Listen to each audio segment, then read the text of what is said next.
I've gone to the Global Tropical RE for October the 1st, 2023. As is always the case in these videos, the thoughts expressed are mine alone, and when making decisions ahead of any tropical cyclones, look toward the local weather office, local emergency management, and local tropical cyclone warning center. So it's been a very quiet week overall in the tropics. We have not had much going on necessarily, even across the Atlantic. The Atlantic, even right now, seems to be calming down. But unfortunately, our dry spell of land impacts across the Pacific is starting to change, as we do have a typhoon that we're going to be talking about. But I'm going to start in the Atlantic for probably one last time today as we talk about Philippe. I will also leave a timestamp to Koinu. I think that's how you say it in the West Pacific if you want to skip ahead to that. But right now we're just going to quickly discuss Philippe. The system has been very interesting to watch over the past week, really. If you remember in the last video that I made, I talked about how the system was in the tropical Atlantic, and the forecast was that the system was going to come west and recurve into the central Atlantic and could become a hurricane at that point. We didn't know. We didn't know what would happen at that point, naturally, because that was past 5 days, and there was already a lot of uncertainty there on exactly what was going to happen. Either the system was going to get strong and come north, or it was going to stay weak and come west. The scenario of it staying weak and coming west turned true. It struggled under the face of shear quite a bit more than some models had predicted, and the system continued to come west. Now, by then, the forecast was that the system was going to come west and probably dissipate near the Virgin Islands of Puerto Rico, as the environment over here really was not favorable for re-intensification or redevelopment. But there was another thing that happened. Tropical storm Rina had developed east of the system. We got another named storm in the Atlantic. Quite a month just alone for September, especially in an El Nino year, to get from what we were at, I think Katia at the beginning of the month, and now we're at Rina. But this system had formed, and now by then we had these systems pretty close together. And when these areas of low pressure get pretty close to each other, they start to do what's called the Fujiwara effect, and they will start to do a little dance around each other, and they'll sort of revolve or rotate around. So Rina came northwest, and now Philippe sort of dived a bit southwest, and now the system is starting to come more north again as Rina now moves out of the picture up here up north. And now here we are. It's now October, and you can see Tropical Storm Philippe here now east of the Lesser Antilles. Now, the system is forecast to come a little bit close to these islands, particularly in Antigua and Barbuda, as it is under the influence of a developing mid-level ridge. This will continue to push it generally west, and that will likely bring some tropical storm force winds and heavy rainfall, which could lead to some localized flash flooding. Now, the good news is here, the shear that you see here impacting the system is going to stick around. It's not going to completely disappear, and it does not look like Philippe is going to intensify to any significant degree as it comes towards the Leeward Islands. And we're not going to be seeing a hurricane come through here. Really, Philippe's next chance to redeem itself, I suppose, as a hurricane is as it comes north and recurves into the central Atlantic. Though, as seems to be a recurring trend with Philippe, that itself even has some questions by some models. Now, if I look at the general 500 millibar pattern from the GFS, I spoiled the ending there a little bit, but you can see the general pattern that I just outlined with this general ridge here north of the system. It's a bit weak right now, but this will show up better in further frames. I might actually be able to skip ahead. Yeah, you can see it there. Now the ridge is further developed by, say, tomorrow morning. And now this is, as I said, going to keep tracking the system northwest towards the Leeward Islands. But what we have as well is near Bermuda and north of there, we have this upper trough digging in over the western Atlantic. What this is going to do is it's going to amplify a bit. You can see in the sense of what I mean by amplify is the isobars are a bit broad here, but you can see as I go in time, their curvature becomes more sharp overall. That's what I mean by amplify. And you can see as it amplifies down here, it begins to erode the western end of this bridge. So you now get to the point where Philippe is here near the Leeward Islands, and now rather than the ridge being placed like this, trying to push the storm west, it's placed more like this. So this, together with this trough here, is going to start pulling the system north and into the central Atlantic. And the good news is here for areas such as Bermuda, This general pattern does not promote the system coming towards you and bringing impacts to you. This generally promotes the system coming into the Central Atlantic and recurving. Now you can see that take place on the model here, but the pattern over North America gets a bit more complex. And we are looking at a highly amplified pattern taking shape here. And you can see that in the run. And I'll actually go to North America so you can actually see this overall pattern. So here's Philippe here, just to reorient yourself. And here's the Caribbean down here. And this is the United States and Canada. What we've got this large ridge taking shape over Western Canada, followed by this deep trough over the central United States, and followed by yet another big ridge over the North Atlantic and the, I believe it's Atlantic Canada, and into another big low here by the Azores. This is very highly amplified. You can just see the very sharp contours here of change. And in these highly amplified patterns, it can be a lot more difficult for models to get an exact solution correct here. There's a lot of variability on exactly what may happen here. And just as an example, this run of the GFS has this ridge come in the south of Greenland and block this trough.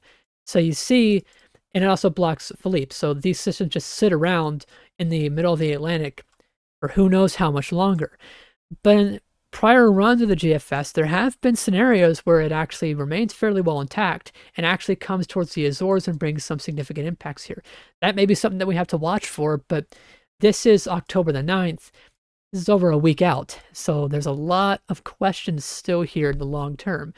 But the most important thing for those in, say, the Azores to do is just monitor and stay tuned to local weather offices and stay tuned to the National Hurricane Center. They're going to have the best information ahead of this storm, and they're going to be issuing all kinds of advisories over the next week. And I'm sure they, as much as we do, would just hope that Philippe would just go away. Now, in terms of intensity, there is, as I mentioned, a little bit of uncertainty here. There seems to be a recurring trend where there's this possibility where Philippe may get strong, but it doesn't. And we'll have to see if that actually takes shape in this next run of Philippe. But the main thing to watch for is, where is Philippe when it comes north of the Caribbean?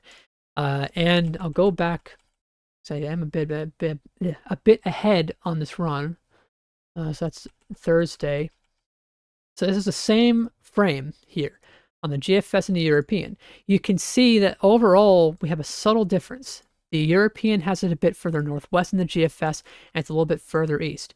I'd imagine this is probably due to differences in the ridge, in the mid-level ridge carrying it west, that might be having some of the differences overall how far west or east it is. And this difference is overall not too big. It's only about 360 kilometers. That is a big distance, but in the grand scheme of things in the tropics, it's not a big distance overall. And this subtle difference makes the difference between the system being in a favorable environment for intensification on the GFS to being yet again a sheared tropical cyclone southeast of Bermuda. And in this case on the European, it remains in this flow being sheared by this trough throughout the entire forecast period. And you can see it really just never intensifies. Unlike the GFS, where it's in a little bit more favorable of an environment, has a lot more divergence aloft, and you actually get more intensification into a hurricane on the GFS. There's still a lot of questions. Now, the National Hurricane Center has generally taken a mean approach. They have looked as well at the intensity guidance. The general intensity guidance is agreeing that the system will generally intensify a little bit, maybe getting towards hurricane status, as we get towards day 4 and day 5. And you can see that here in the National Hurricane Center forecast cone with that general curve towards the north and our intensification into a hurricane as we get towards day 4 and day 5. But of course, there's some variability there. But the good news is overall, the system is forecast to stay out to sea, and really the most significant impact we're expecting across the U.S. and even Bermuda is really just going to be some surf impacts. But the system will, again, get close to the Leeward Islands, and there are some tropical storm watches in place for, I believe, Antigua and Barbuda in those regions. All right, that's Philippe, and now we're going to move to the West Pacific for the first time in I don't know how long, as we have Typhoon Koinu, and again, I don't know if that's how it's said, but I'm just going to roll with it right now. But the system is intensifying at pretty good rate right now. Last night it was about 55 knots or 65 miles per hour. Now the system has winds of about 85 miles per hour, 75 knots. And the system is in a fairly low shear environment for today. I say for today as the environment overall are not going to be too favorable starting tomorrow. The shear, it was sheared last night. It has today to strengthen really and organize itself pretty good. But once we get towards the next day, as it approaches Taiwan, there will be some increased shear. So unlike a common thing that we've seen in the past several years of a storm intensifying all the way up towards landfall, this might be a system that's more classic to where you get intensification out to sea, and then it weakens on approach to land. But either way, intensification or weakening, this system will likely be a significant storm for Taiwan. And I know you have already had a lot of significant storms this season. We seem to have a lot of storms tracking that way. Just to name a few, I think we had, I think Doksuri. I think a Saola was one as well, and we had some other typhoon I think earlier last month, and I can't remember the name of that. It made a Category 3 equivalent landfall in Taiwan. So it's been a busy season here in Taiwan, and yet again here we are with the system intensifying. Now this is a microwave pass we got earlier today. This is a very low resolution pass, but we'll make do with what we've got. You can see this general curved band structure wrapping around the inner core here. And I'd imagine that if we got a new microwave pass, we might see a complete inner core, maybe a bit weaker on the north side. You can see, if I pause this at the end, you've got all the deep convection trying continuously to wrap around to the northern side, but it's struggling to do so.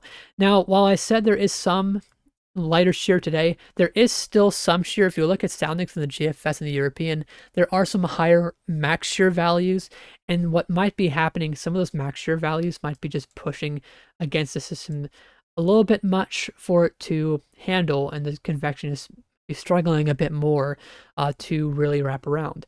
But this environment will continue at least through the rest of the night local time and into the morning. And I say we'll probably see some more intensification of this system. As shear, it does not go from very low to high instantly. It will be a gradual increase. So that could still allow the system to intensify. But the system overall will be running into a lot more significant shear as it comes towards Taiwan. And I'm going to show you that in the sounding here from the GFS. So this is last night, or I think it's early tomorrow. No, sorry. I'm confusing times here on this. This is for this morning, I believe. So this is, no, I'm very sorry. I keep messing up times here. This is yesterday morning as the system was developing. I've got that time now. You can see the shear that was in place yesterday with about 16 knots of shear there. And over the past day, it has weakened considerably. Now shear is less than 10 knots here. This is this morning. On the run. And you can see this general light shear continues over the next 12 hours, and you can see by tonight or tomorrow morning, the shear begins to rise a little bit. Now, if the system is fairly well developed, we might still see the system maintain intensity, maybe intensify gradually under the face of the shear. I mean, you can see that here in the GFS, it is rapidly intensified by this time. Now has a pressure of 958 millibars. By this time, shear is going to increase quite a lot. And you can see it gets down to a certain point, like if you had a graph on the GFS of pressure, it gets down to say 950s, and then it just stops. Because of this shear now getting very significant, you can see even the mean shear value is now getting to higher values near 20 knots with a max shear nearly 40 knots. And you can see now in the model, in this little thumbnail here, the lighter tones taking shape on the eastern side of the system, indicating the impact of that shear impinging upon the storm. And you can see some dry air gets into it and the inner core structure gets disrupted, and we actually had the system weakening on approach to Taiwan. And that's good news here. But unfortunately, the system will still likely be bringing some significant impacts as it comes into Taiwan. Now, after we get past Taiwan, there is a little bit of uncertainty on exactly what happens. Now, the general pattern is we're going to have some subtropical ridging north of the system. This is what's going to keep it tracking west. And what we're also going to have is this big trough over Korea and China. This will be digging into and over Japan. And this will be weakening this subtropical ridge to an extent. So you'll see here in the GFS, here's this trough. The subtropical ridge is now weakened, and now the system sits in a pattern that's really very low steering, I guess, flow overall. There's not a big feature here to drive this system anywhere. You can see that this trough is really too far away to pick the system up and carry it out to sea. And we don't have a big trough developing over China, and we don't have a massive ridge over China developing that's going to pull it west. Now, from what I've seen, the track here around Taiwan is very dependent on intensity. If the system does struggle quite significantly from the shear, like you saw in the GFS run there, then it would likely come further west as a low-level flow is trying to push this more west. But on the off chance that the system maybe holds up a little bit better and maybe stays a little bit stronger, this system might try to come a little bit further north. You can see why. This is a 250 millibar flow chart. You can see this large ridge now. This is trying to pull the storm north. Now, as I say that, I realize there's also another ridge here over China. So this movement may be very slow if it were to move north. And I'd say the best scenario here would be that the system tracks generally westwards, does not get much weaker, or sorry, does get very weak, and just stays south. Because even if you get the system staying strong and it sort of just stalls here, that can be a very significant rainfall event for Taiwan, especially if you got all the onshore flow into that island. And of course, from storms like Doksuri earlier this season, you know in Taiwan all too well the impacts of very heavy rainfall in high topography. Now, of course, this also has questions in China. If the system does come further west, there is potential for the system to intensify some. We've seen some model runs where the system would intensify a little bit as shear does appear to lower as it comes to the South China Sea. That may allow some time for redevelopment. But also that brings up the question, did it actually hit Taiwan, or is it staying south of Taiwan? If it does hit Taiwan, that could significantly disrupt the intercore structure, and we may just see a system struggle overall to redevelop. Or it could even hit Taiwan, maybe redevelop itself pretty well, and intensify. There's a lot of questions naturally here, and naturally that takes place when you're dealing with high topography and steering currents that are just generally going to be weak overall. Now, this is the Joint Typhoon Warning Center forecast, and you can see the general track here that I outlined here, coming northwards and then turning west somewhere near Taiwan. Now, their forecast has this coming in pretty strong, near a Category 4 equivalent. That may be a little on the higher end given the shear that might be impacting the system, but of course it may be possible that the system builds a strong enough core and maybe resists the shear strong enough. So we'll just have to keep that in mind in Taiwan. But you can see also that track getting close to China towards the latter half of the forecast. I'm going to have links in the description to local weather offices and official tropical cyclone warning centers. I'm going to leave a link to the Japan Meteorological Agency and some agencies in Taiwan and China, so you all can stay up to date with all that information. And I'm going to have further videos out this week outlining what's happening across the tropics, because we may even have to talk about the East Pacific yet again, as there is some development looking likely there this week. But that's it for now. Thanks for watching.